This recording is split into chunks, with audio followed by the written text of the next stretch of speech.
Hi there. One thing I want to talk to you about today is really your reputation, and more specifically, it's your reputation with all the people that you interact with while you're investing in real estate. Your property managers, real estate agents, inspectors, bankers, all of that, tenants, sellers, all of that.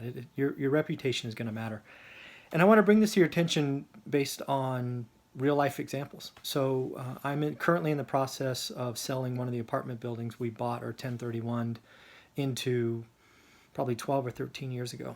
We listed this property at a decent price. It was locked up with a buyer who was offering 5,000 over asking within 24 hours of hitting the market. The buyer came through a real estate agent that I at least knew of. That real estate agent indicated that they'd done a lot of deals with this buyer, swore that they had the cash, all of these good things. They asked for a 45-day escrow period. They were going to go get basically put 50% down and go get a loan for the other 50%. So relatively clean transaction.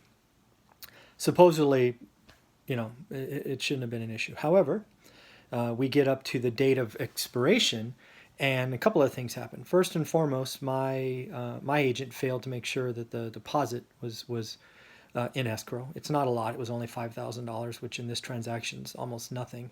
So, shame on them. But that's not the real issue. What the real issue is this buyer who supposedly was the second coming of someone disappeared. And I don't mean disappeared like left the country. I mean like went radio silent. And the expiration date came and went. We issued a 3-day perform or we're going to sue you, and really nothing.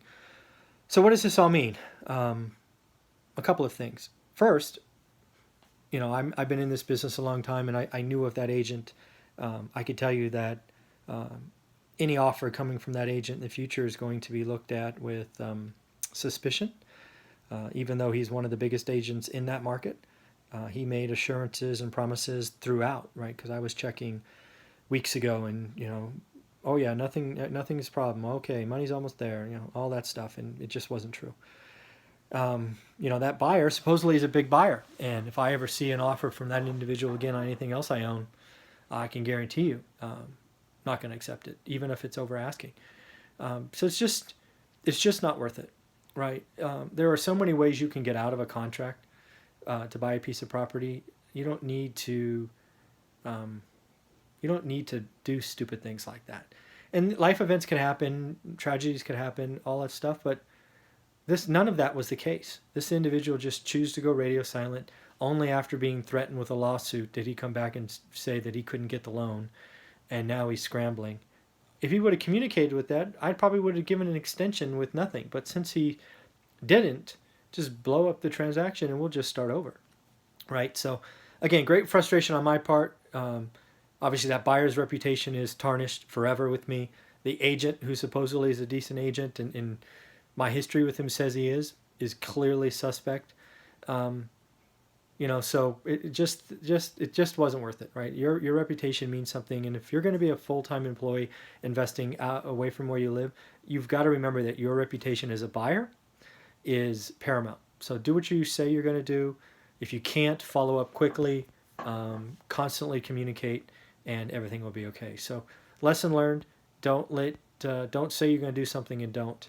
If you can't get it done, just call someone and tell them this is a business where you have lots of out clauses, and it's okay. It's not a problem. Just don't go radio silent.